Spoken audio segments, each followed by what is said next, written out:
fiction, science fiction, horror, fantasy, crime, LGBT, thriller. You have now entered the House of Mystery with your hosts, Eric Shapiro, David North Martino, John Copenhaver, and Al Warren. On KCO 106.5 FM Los Angeles, 102.3 FM Riverside, and 105.0 AM Palm Springs.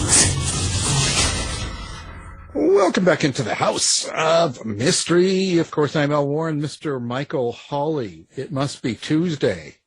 That is correct, Al. Tuesday it is. So it's Tuesday. So what, you were on another show? You didn't tell me? Like, what's that? Yeah, a couple podcasts. This another one. They are, my Jack the Ripper research stuff, and they are quite interested in the suspect that I researched. So I spoke to him. I think it was last week. And then my publisher has a podcast, so I spoke about it because of the new book coming out. Right. So, I just saw Crazy Train, and I thought, well, this is the appropriate one for sure. Yep, Crazy Train Radio. That's what it was. And so, yeah, they said they did assess that I was a little bit crazy. Yeah, well, you are. I'll testify. That's correct. But you're seeing another podcast. My God, I feel sorry. Two-timing man. Yeah. Three-timing, 10-timing, whatever. That's right. So, of course, we had Robert J. Sawyer last week, and so now we're following up, and because he's one of the judges on the L. Ron Hubbard Future Writers Contest. And so, anyway, we've got a couple of people from that contest, a couple of winners here, and they're in the new, I guess it's kind of a book. It's a book. But Book 39. Book 39. Wow. Yeah, you're almost double that age. Yeah, so. so it's presenting the Writers of the Future, Volume 39. And they're in that edition. We'll have that up, of course, so people can get it any time. So let's welcome the writers that are joining us today that are in there. So first of all, let's welcome J.R. Johnson. Thank you for being here, Jennifer. Thank you for having me. Hi, Jennifer. Hello. And, of course, we've got Spencer Sekulin. So thank you for being here, Spencer. Thank you for having me. Hi, Spencer. Hey there. First of all, so people that don't know what this is, what this book and what this contest is all about, let's talk to Jennifer first. So, Jennifer, how did you find this contest, and what is it all about? That is an excellent question. I don't exactly remember where I found the contest, but it's one of those things that's just out in the ether because it is a very high-profile contest for amateurs. First, let me specify, it's for writers of speculative fiction. So if you write fantasy, if you write science fiction, this could be your game. It is a quarterly it's an annual contest with quarterly deadlines. So every quarter, so every 3 months, they have a deadline, and you can submit a story up to 17,000 words, I believe. That's my story was actually almost exactly 17,000 words. I know it was huge, but you can do shorter ones too, no problem. But they charge no fees. There are all kinds of interesting and useful tips and forums online. If you have questions about writing, that sort of thing, there are workshops that are free. They're very committed to helping writers expand their knowledge base and write better, which I can absolutely get behind. So I submitted.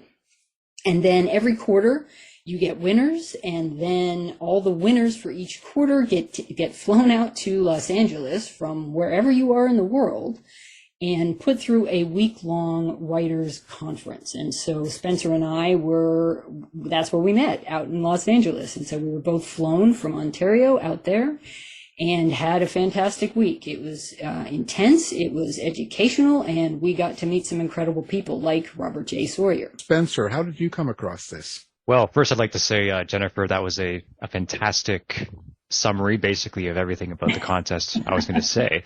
Sorry. No, that's fantastic. So I came across this. I think I was just starting writing short stories. I initially started writing super long novels, and I didn't know what to do with them. And I realized that short fiction might be, I would say, a different avenue to take, right? Just starting out. So I was looking at places to send my short stories, and I just stumbled across on Google search the mention of the contest. And from there, I looked into it, and it looked really cool. So I just started throwing stories at it. And, I'd say 4 years later, this happened. So again, it was mainly just very serendipical, I would say. Just stumbled across it, and I'm very glad I did. Wow, that makes my nipples hard. Good word. Whoa. Now, well, Jennifer, so let's talk about your story. What story did you submit, and what can people expect to get out of your story? My story, the 17,000 word epic, was a science fiction story that is actually one of the more humorous stories I've written. It's called Piracy for Beginners.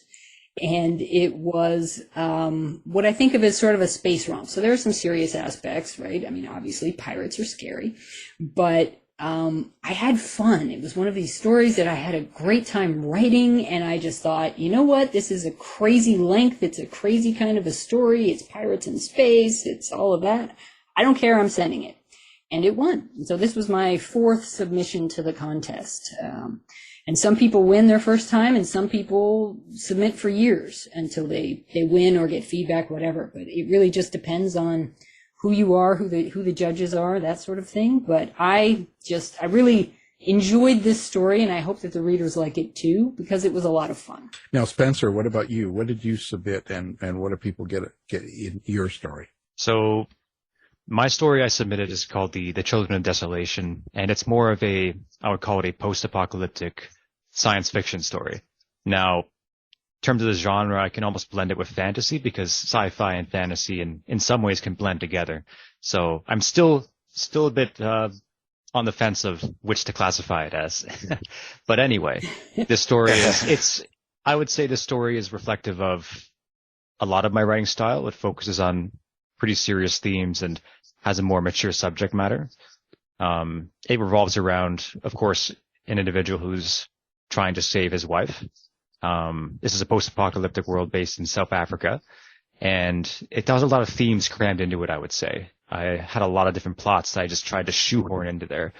We got revenge plots. We've got plots about, heritage and culture, about oppression and freedom, about forgiveness, and I'd say ultimately about the integrity of the human spirit. So I tried to do a lot in that one, and I think it worked out fairly well. I guess it did, since it got in. It was great.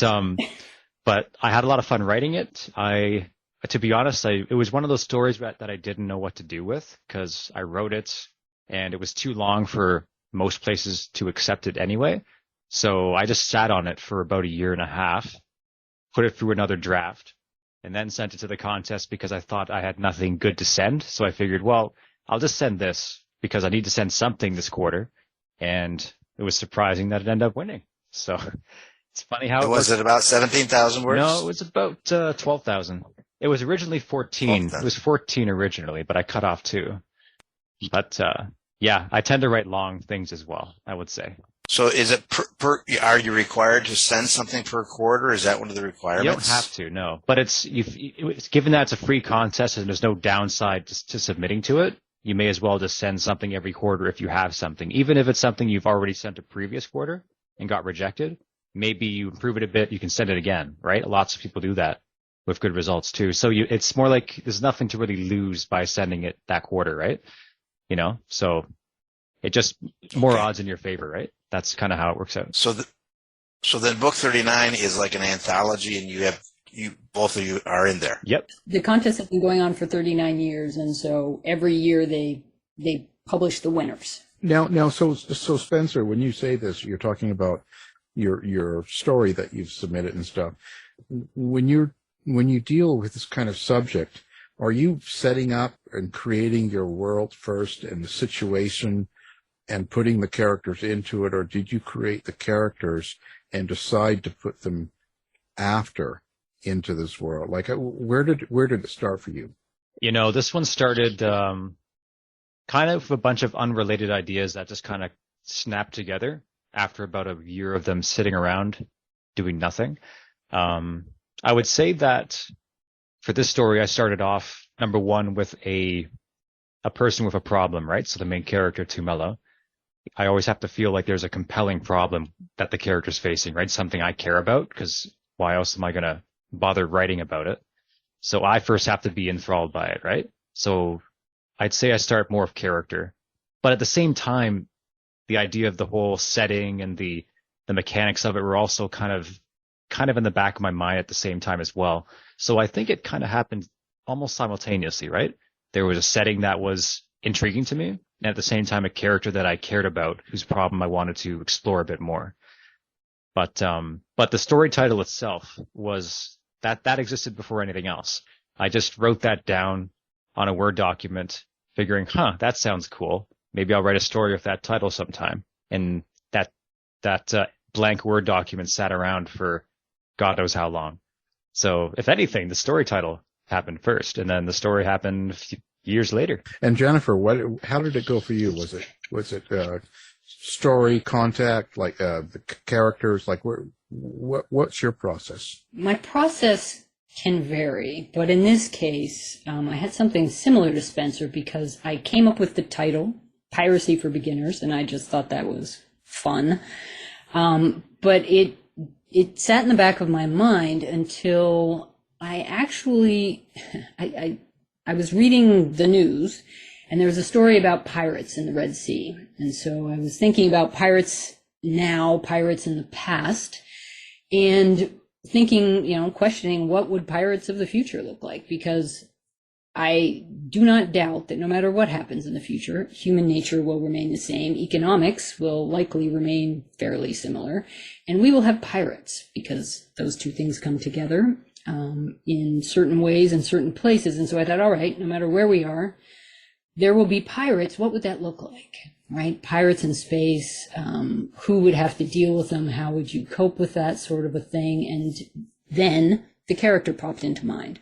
So the character is actually the captain of a spaceship, and she is trying to get her people from, point A to point B. She's trying to get them from the moon back to the Earth, and pirates intervene. So she's faced with a problem, and Spencer is absolutely correct. You need a person and a place with a problem when you're trying to put together a story that will persuade a reader to sit with you for however long your story takes. And in this case, the character was one who had this particular problem, but of course she also had some internal issues that she was working through. And so having those two things connect in ways that were interested me, and it carried me through the story. What's your relationship with your characters, like your main character? How would you describe your character? She's someone I'd like to meet. I would absolutely say that. She is, she takes direction fairly well, but she has a lot to say. Let's put it that way. She's tough. She's ex-military. She's very fair, and she's very much committed to good and right, no matter what it takes. So I like her a lot. And what about you, Spencer? I say he's this character, Tumelo Alaska. I wouldn't say he's the prototypical, badass kind of character, but I find, and with most of my characters, this is the case, there's always a piece of myself that's in there, right? I'd say there's, be it insecurities, be it passions or fears or, losses, anything like that, right? There's always a bit of that I feel buried in there, like a splinter under my skin, right? But for him, kind of, again, similar to what you said, right? Someone I'd like to meet, but someone I care about, though, right? Someone that I see his problems, I see all the odds stacked against him, and he's got to push through that, right? So I almost feel like I'm in the background rooting for him, and I find that's how I'd say my best writing comes out, when I am really involved with that character. I want to see him or her succeed, right? But at the same time, I've got to make it hard for them. So it's a bit of a bit of a complicated relationship, I'd say. Right. No. So how do you experience your character then, or do you hear them? Is it like watching a movie? Do they talk to you? Like what's your experience, Spencer? For me, a lot of it's visual. Yeah, a lot of it's visual in my mind. Sometimes like a movie. Certainly, it was very much like that when I started writing. Everything was super visual, and as a consequence, I did way too much description, right? I was way too deep on that. But even now, right, a lot of it's always in my mind's eye. It's always the imagery there. And especially if I'm listening to music, right? I find those two blend together very well. And I'm always imagining the scenes and what it looks like and everything. So yeah, for sure, it's heavily on the envisioning and the imagery side. And what about you, Jennifer? I wish I were a little bit more visual. I think I can say I do envision what's happening, but it tends to be very focused on the character and the character's experience, which is great in a lot of ways, but sometimes I'll have to go back and layer in more detail in the environment, for example. But I do end up with essentially a movie playing in my head, but at the same time, the character is speaking in a lot of ways. So I'm kind of half in the character head, half out looking at the environment. And it can depend on the story. It can depend on where I am in the writing process, certainly. But yeah, I'll go back and layer things in if I miss something in the first round. Well, you're not driving when you hear these voices, are you? No, it's not talking to therapists either. No, just checking. You don't wake up with a shovel by the bed, do you? No. That's too. Thank you for that. Well, just check it out. What about, poor husband. So, what happens to your characters when the story's over? So the story's done, it's published, it's in the anthology, and you're probably going to move on to something else. Where do your characters go? My character is taking a well-deserved rest on her ship and waiting for me to come up with her next adventure. Does she stay with you? Do your characters just disappear, go away, or do they stay with you? No. I guess I could say they stay with me, but I guess I could say it's more like a friend you see on the weekends, sort of a thing. I'm also thinking about new characters and new ideas, but I'll pop back to previous characters. For example, I'll have depends on my ideas, right? Like if I'm writing coming up with a fantasy that has to do with magic and something else, something completely unrelated to space pirates, then, she's off having a beer or something, right? She's not hanging out with me. But if I come up with an idea that I think, oh, well, that could actually be great for a future story with my previous character, then it pops back. Right. And so what about you, Spencer? What happens to your characters? Well, I'd say for me, most of my characters, I would say, they're always there, I find, because I get really emotionally attached or involved in these characters. So I often find myself looking back on stories I've written, or when I'm writing a new story, there'll be almost like echoes of other stories I've written, right? And it's all just there, in my mind, or whatever that space is, where you get that feeling of connection and of that, almost that yearning, I would say, that I feel whenever I write, that yearning for something more or to create. So it's always there for me. And for Tumelo, though, the character in the story in this anthology, he's not off the hook at all, because I figured I may as well write a full-length novel, because really the story serves as a good starting point for a much larger conflict that I had in mind. So it's not really over for him yet, unfortunately. It's not over yet. Yet. But I do like good endings, though. I don't like bleak, unhappy endings, that's for sure. Oh. I prefer good endings. Not a spoiler. Well, not a spoiler, but not a spoiler. But you seem okay. So, well, for you, my guess would be that things are very important. You do have something to say. So, underneath the entertainment value of a story like this, Spencer, I guess you kind of you have a purpose, right? There is a theme you want people to take away. Sometimes, yes. Oftentimes, I find the themes just happen. I almost see them after the fact, right? Looking at the story, and I realize, oh, you can construe that, oh, it's about this or it's about that. But oftentimes I don't put them in intentionally, right? They seem to arise out of just the meat of the story, right? The problems that I almost call almost universal problems, right? Things that humans have always struggled with and always will, right? Be it love, be it loss, be it oppression, or whatever, right? So these things are so hardwired into us, right? But sometimes I certainly do want to say something for sure.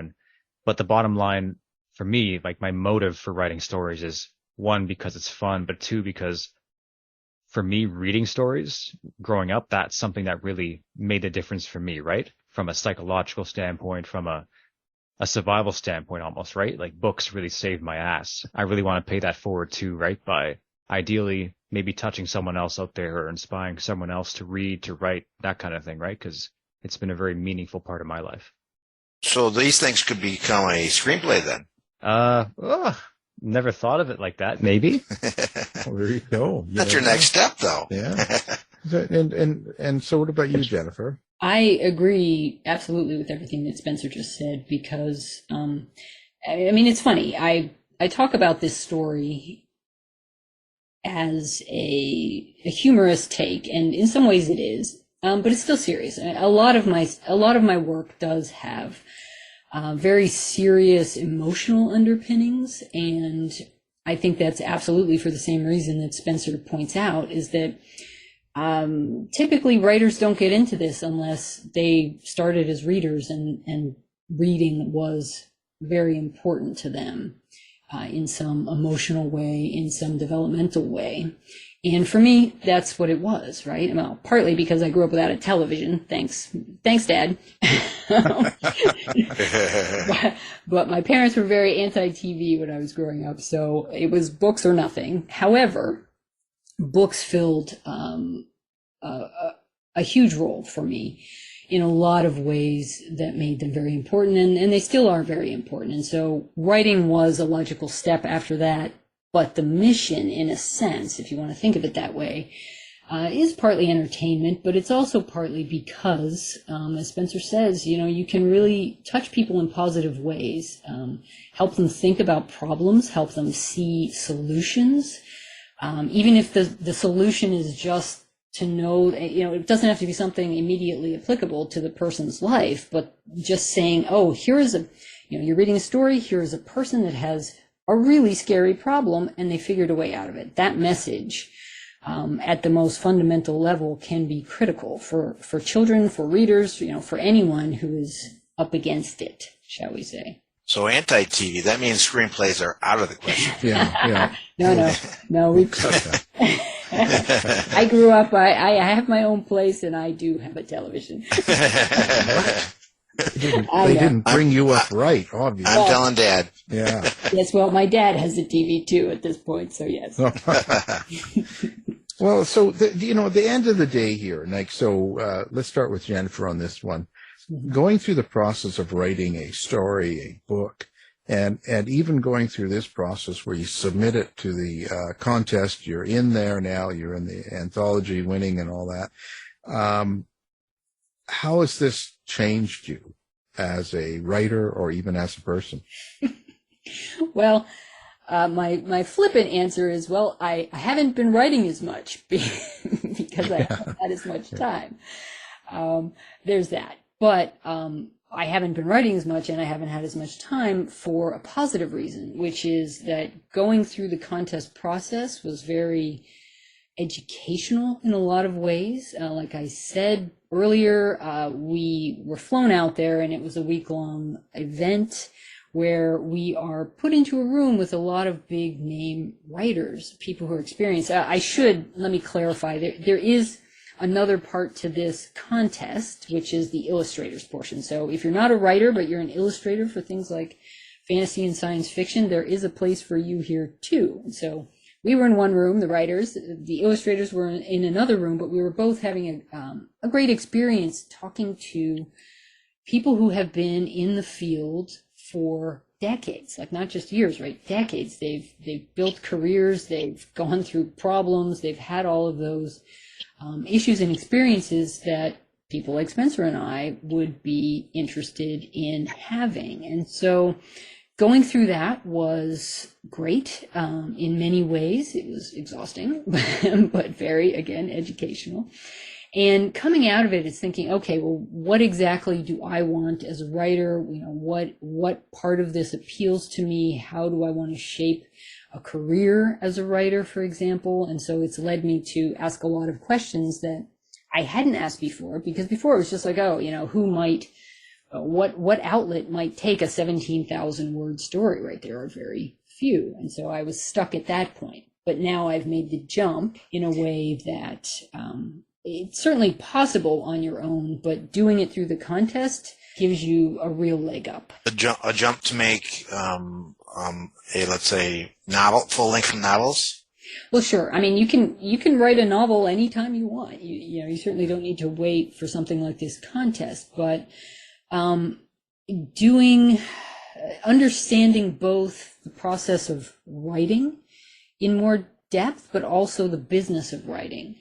That part was very helpful. We had people come in, like you've mentioned, screenplays. We had people come in and talk about selling to Hollywood, what it's like to work on comics, what it's like to work on screenplays, that sort of thing. And just getting a sense of the experiences that people have had and can have in the business was very useful, I think, to all of us. And Spencer, what about you? How has this all changed you? I'd say a lot of what Jennifer said there certainly resonates with me. Certainly the business aspect of writing was it's not something I normally look into, right? I write because I enjoy writing. I never looked at the whole professional side of it, the networking side of it, the business side of it, the financial side of it, right? And besides, of course, the craft of writing, the whole experience there really highlighted these areas that were really big blind spots for me, and just helped me understand just the wider world of things as a writer that you'll face going forward. So that certainly gave me a lot of perspective, a lot of information that I intend to use or am using right now to, I'd say, better position myself moving forward. But it also just overall, it just helped me reaffirm that writing is something I want to do and to keep doing, right?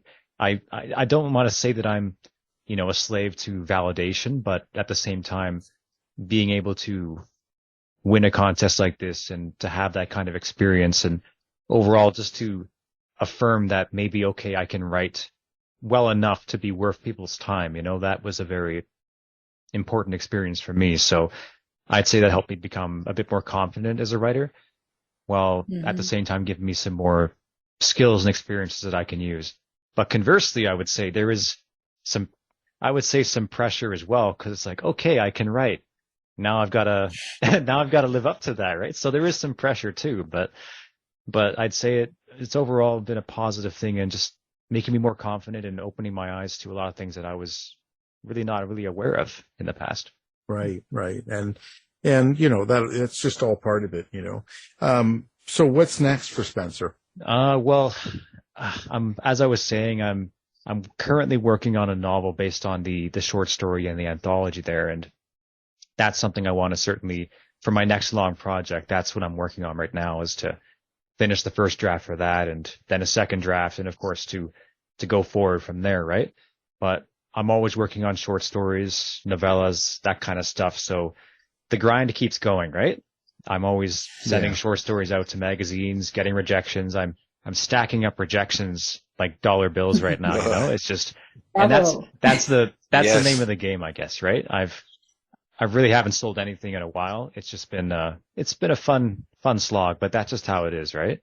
So, but I'm always working on things and I'm always trying to get a bit better, but at the same time, life gets in the way. So I'm trying to balance that and, working in the medical field, and then of course, med school in the future too, right? So I try to find a balance between this creative side and the other side of life that I like to pursue as well. Yeah, it's an ongoing battle. And so Jennifer, what's next for you? I could just fill in Spencer's answer in a lot of ways. You're really the same person, aren't you? What really Spencer said. Yeah. Well, I too am working on a longer project based on my anthology story. In a lot of ways, it was 17,000 words, which is long, but in a lot of ways it was just an intro. It was me thinking about the origin story of a group of people, of characters that I would like to spend more time with. And so that's the next project, right? And I've been fortunate enough to have some reviewers come back and say, oh, this is terrific. It would be great to read the next novel, to read the story that comes after this. And that, along with, as Spencer said, the winning the contest, it's a great confidence booster. And in a lot of ways, that has been one of the things, maybe not the best thing, but certainly one of the more substantial things that came out of the experience. Because when you're a writer, as Spencer again mentioned, you get a lot of rejections. And at the beginning, that was a problem for me, right? Nobody likes rejection. But now I will say I have gotten to the happy place where I am totally okay with rejections.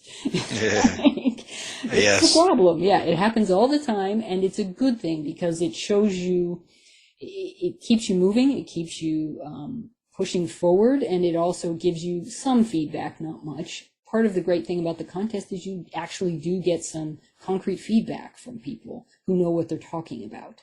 So that part has been great. So, yeah, I'm looking forward to doing more writing. I'm looking forward to making progress on this and other projects. But again, like Spencer said, life gets in the way. A question I have, Spencer, you said that you're making your anthology into a complete novel.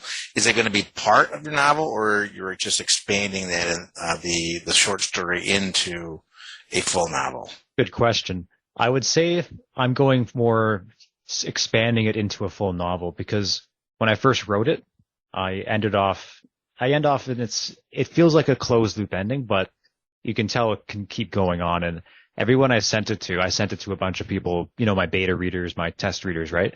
And the majority of them said, wow, I could see this going much longer, right? Or, oh, it feels like it's just starting. And that was a consistent opinion amongst a varied assortment of readers. So it was already giving that vibe before I even sent it to the contest.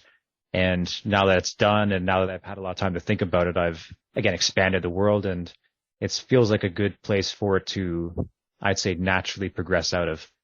So it hits the ground running, which I think is good.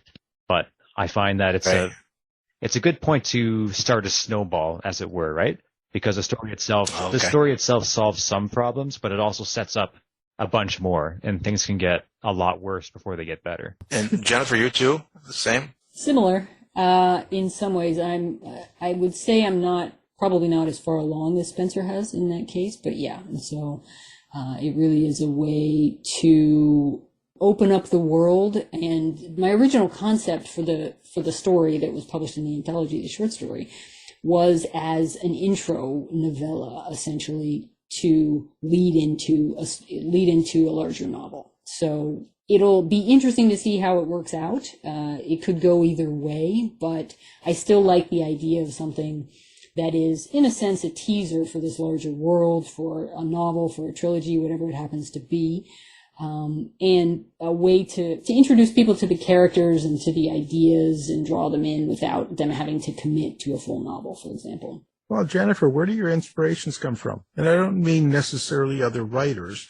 but is it people that you run across? Is it kind of, where does it start for you? Again, it really depends. Like I mentioned, in this case, for this particular story, I saw a news article, and it was about, piracy in today's world. So that was what got me thinking about this particular topic. But for me, it can really be anything. It can be people I see on the street. It could be an idea. Sometimes it's something I read, like another speculative fiction piece, but typically not. Typically, it's more about interaction in the world today and spinning off an idea or an event or an interaction in a way that has a speculative dimension. So I'll have something and think, okay, that's great, but what would this be like in space? What would this be like with magic?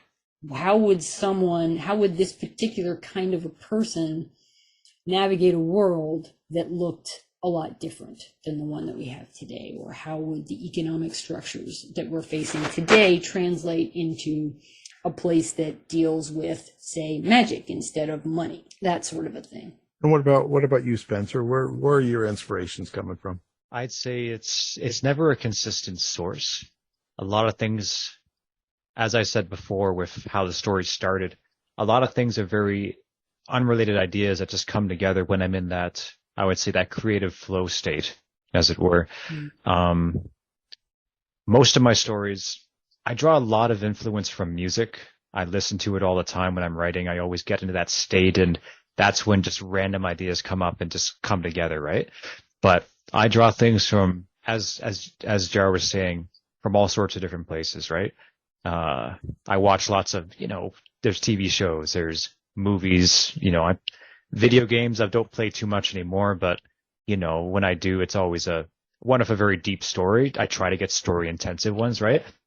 So I tend to draw from a lot of the different things that I consume for fun, and including novels as well. I don't, as you said, I don't draw too much, I would say, from other stories that I read, but it would be a liar to say that I don't take away from the stories that I have fun reading too. Be it, say, Brandon Sanderson, or I'm a big fan of Brian McClellan. He writes some great, I would say, flintlock fantasy stories, as it were. I draw a lot from the stories that I really enjoy, and I find it really reflects in my writing. But at the end of the day, it's never always the same thing, and I'm often surprised or blindsided by ideas, and they just hit me out of nowhere, right? It's hard to explain, I find.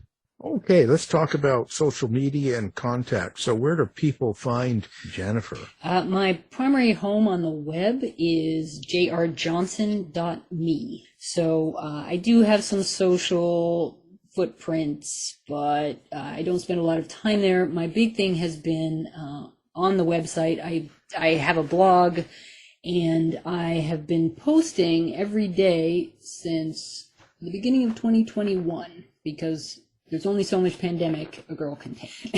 So I was like, all right. I was stuck. It was the pandemic, and there we all are. But I thought, you know what? I'm going to write every day, and we'll see what happens. A lot like John Scalzi started however long ago, just writing whatever he wanted on his website once a day. And I thought, I can do that. And I did. So a lot of what I do is there. My fiction is there.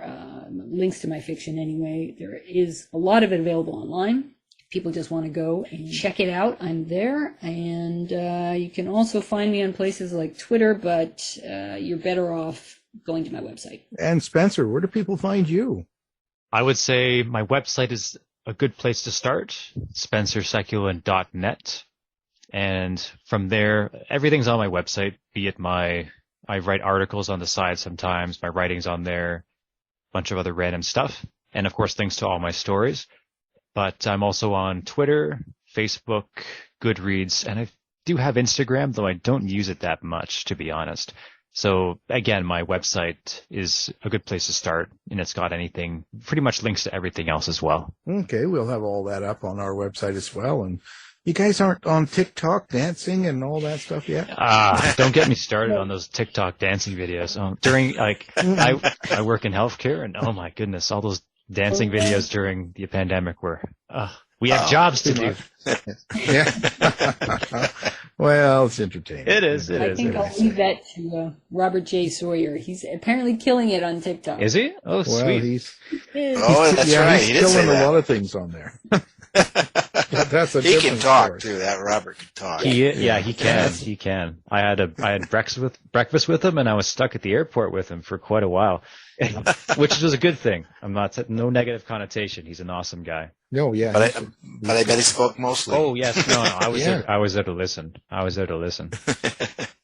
Yeah, he's a great guy. Well, okay then. So we want to thank you for being on the show, and of course, everyone, you can find their new stories out in the L. Ron Hubbard Presents Writers of the Future, Volume 39, which is out now, and you can get it all your favorite book buying locations. So Spencer Sekulin and J.R. Johnson, thank you for being here. Thanks so much for having us. Thank you so much.